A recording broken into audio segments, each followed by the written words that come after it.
En mécanique classique, si on ajoute une énergie constante à l'énergie mécanique de notre système, ça va pas changer les équations du mouvement. Elles seront pas modifiées. En mécanique quantique, on pourrait se poser la même question. Qu'est-ce qui se passe si on ajoute une constante à notre énergie potentielle? Donc si on vient déplacer la référence des énergies en quelque sorte. Est-ce que ça va avoir un impact sur la densité de probabilité de trouver la particule ou sur les observables qu'on va vouloir calculer? Et ça, on peut le vérifier.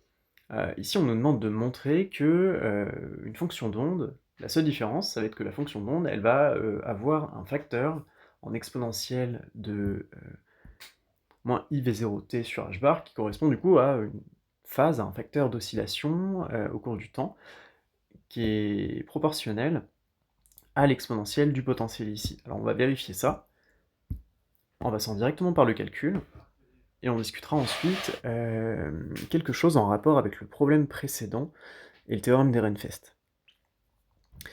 Alors, OK, donc là, ce dont on a besoin, du coup, ça va être d'exprimer l'équation de Schrödinger avec et sans potentiel, avec et sans constante supplémentaire sur le potentiel.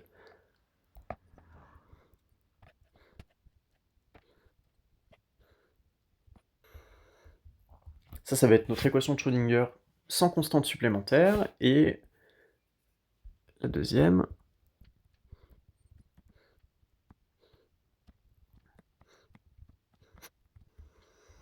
du coup on appelle psi la fonction d'onde pour l'équation avec potentiel normal, et phi dans le cas où on rajoute une énergie potentielle, et on va voir comment est-ce qu'on peut relier phi et psi.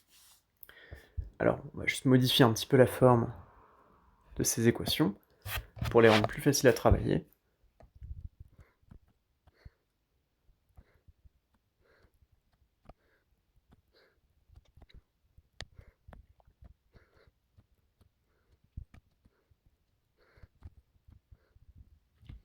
Ok.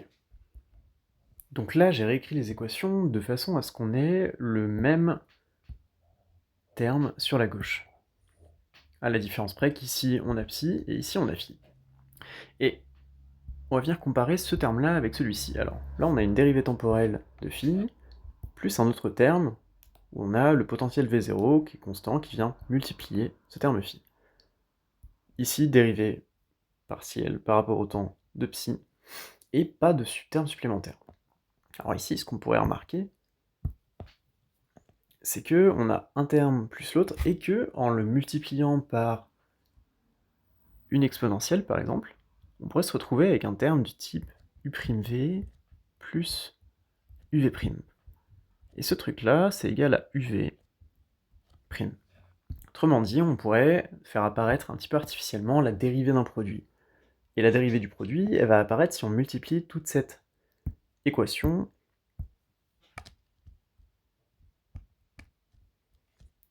par un facteur exponentiel IV0 sur h bar t, qui ressemble beaucoup au facteur qu'on a ici, hein, à un moins près. Donc c'est une technique qui peut vous paraître un petit peu artificielle, ça s'appelle trouver un facteur intégrant. Il s'avère que le facteur intégrant ici sert à simplifier des équations différentielles, à les résoudre. Le facteur intégrant ici, ça va être ce terme-là. Donc là on va se retrouver avec une équation du type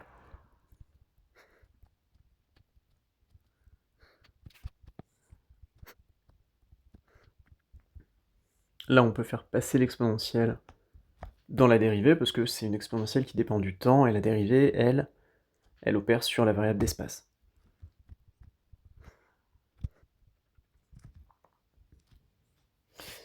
Et là, on peut remarquer quelque chose. C'est que du coup, ici, on va pouvoir écrire ce terme comme étant la dérivée par rapport au temps de phi multiplié par ce facteur-là.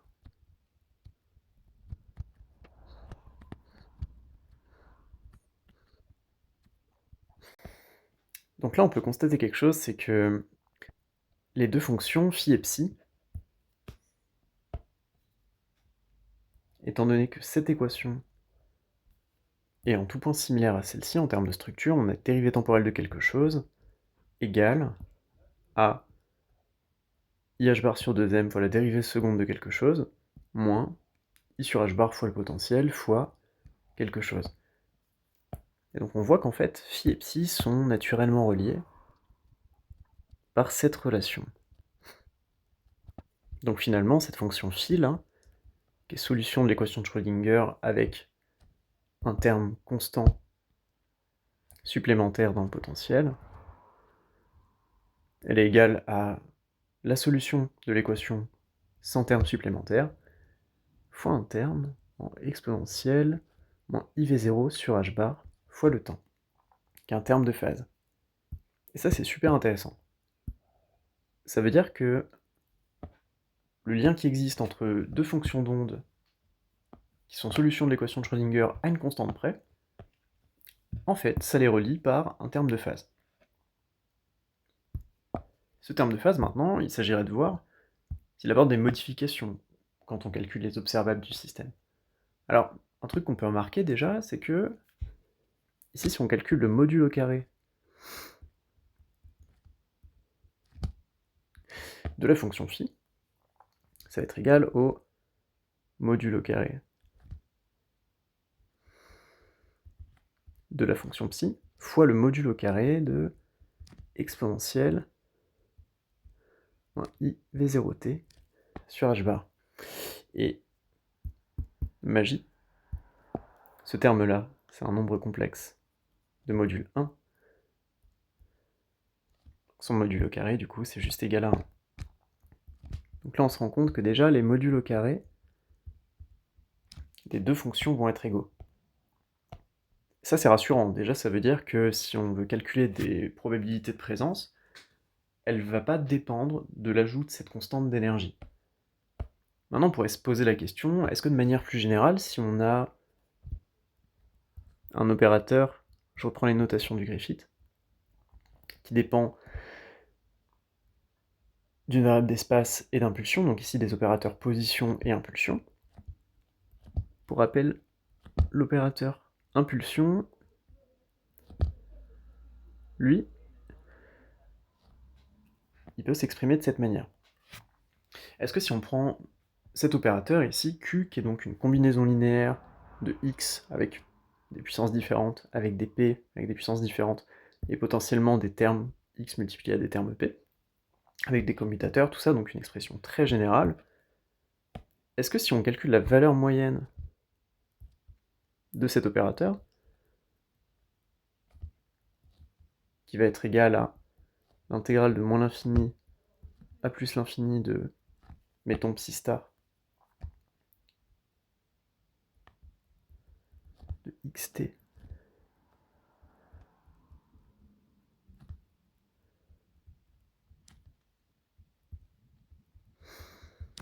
est-ce que ce calcul, lui, il va dépendre du fait qu'on ait une constante supplémentaire V0 ici?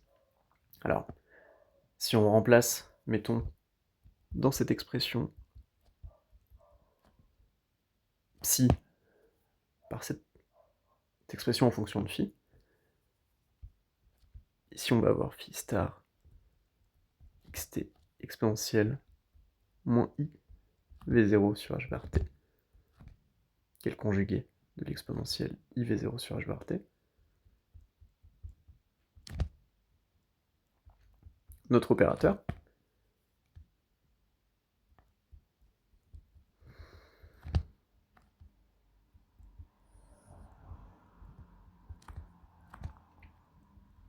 et le terme psi.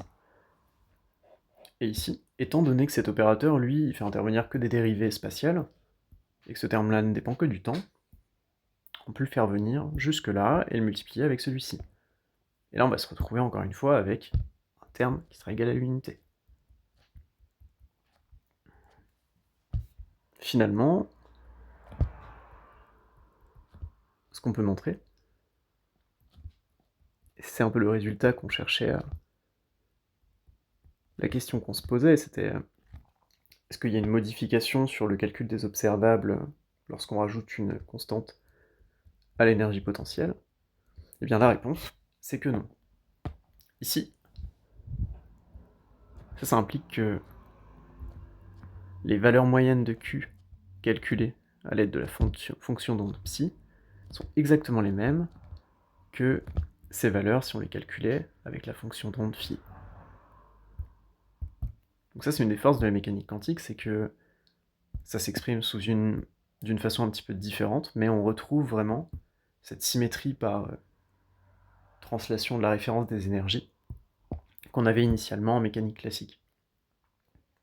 On peut se reposer encore sur cette chose-là. Si vous avez fait le problème...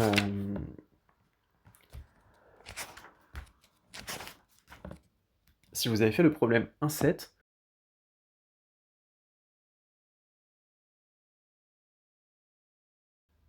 en utilisant le résultat de ce problème, on aurait pu avoir un insight directement, enfin, pas forcément, c'est pas une démonstration générale, mais on aurait pu avoir une idée de l'influence de la translation d'énergie potentielle, de l'ajout d'une constante.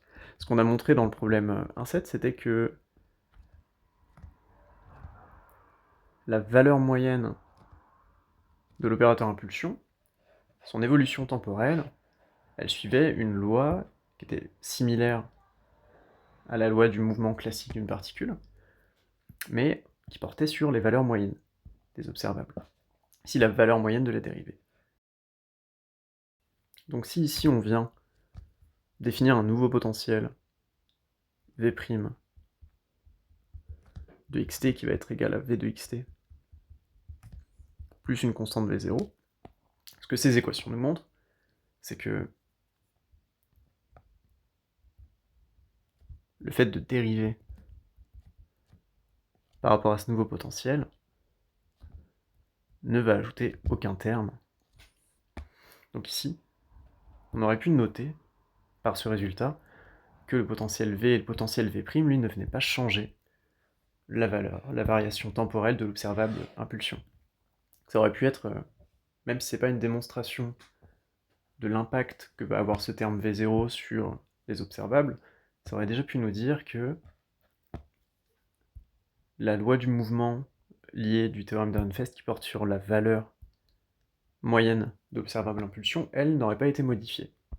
Ça aurait déjà pu nous guider un petit peu dans cette direction. Voilà, si vous avez des questions en commentaire, n'hésitez pas.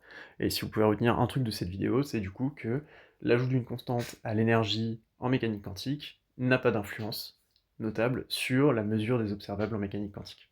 Un petit peu comme en mécanique classique, du coup, on retrouve cette analogie.